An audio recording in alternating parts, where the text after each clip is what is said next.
এখানে আমি ইডলি বানানোর জন্য নর্মাল চাল, বিউলির ডাল আর কিছু মেথি দিয়ে ভালো করে আমি এখানে 2 ঘন্টা ভিজতে দিয়েছিলাম। এবারে আমি এই জিনিসটা ভালো করে পেস্ট করে নেব। এই যে এখানে পেস্ট করব। এই পেস্টটাকে আমি এবারে 7-8 ঘন্টা রেখে দেব। কালকে ইডলির ব্যাটারটা 7-8 ঘন্টা একটানা রেখেছিলাম। তোমরা দেখতে পারো এখানে কত স্মুথ হয়েছে ব্যাটারটা।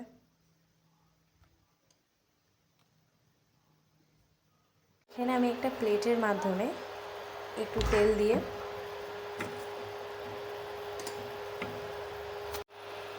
প্লেন করে এখানে দিয়ে নেব।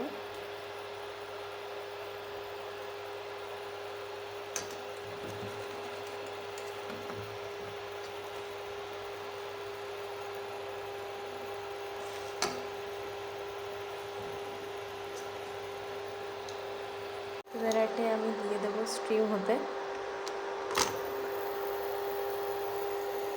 15 মিনিট পর খুলে দেখব।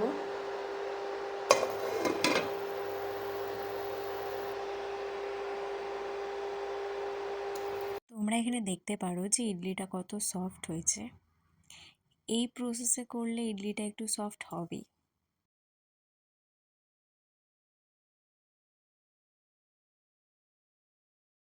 এখানে আমি ইডলি বানানোর জন্য নর্মাল চাল, বিউলির ডাল আর কিছু মেথি দিয়ে ভালো করে আমি এখানে 2 ঘন্টা ভিজতে দিয়েছিলাম।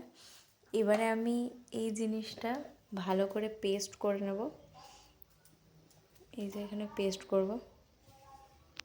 এই পেস্টটাকে আমি এবারে 7-8 ঘন্টা রেখে দেব। কালকে ইডলির ব্যাটারটা 7-8 ঘন্টা একটানা রেখেছিলাম। তোমরা দেখতে পারো এখানে কত স্মুথ হয়েছে ব্যাটারটা।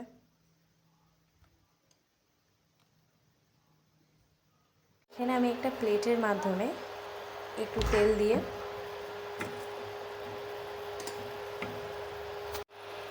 প্লেন করে এখানে দিয়ে নেব।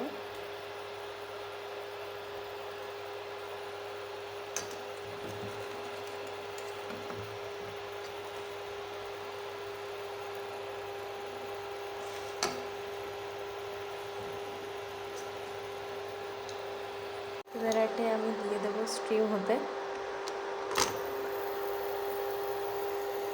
15 মিনিট পর খুলে দেখব।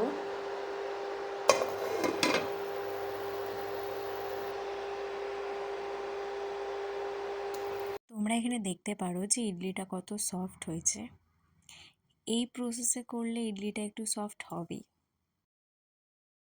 হ্যালো ফ্রেন্ডস, আমি এখন এখানে ইডলি চাটনি বানাবো। তার জন্য আমি নিয়ে নিয়েছি একটু ছোলার ডাল, একটু ভেজে নিয়েছি।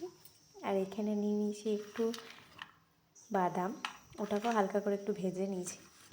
আর এখানে একটু নারকেল আর 4টে লঙ্কা এখানে দিয়ে এটা ভালো করে পেস্ট করে নেব।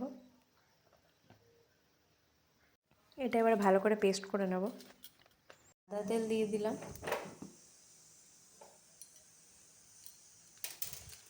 একটু বিউলির ডাল দিয়ে দেবো।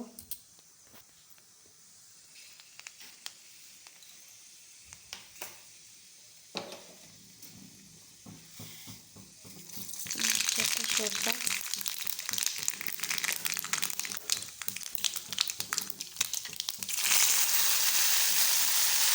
এখানে আমাদের রেডি হোয়াইট চাটনি ইডলির জন্য।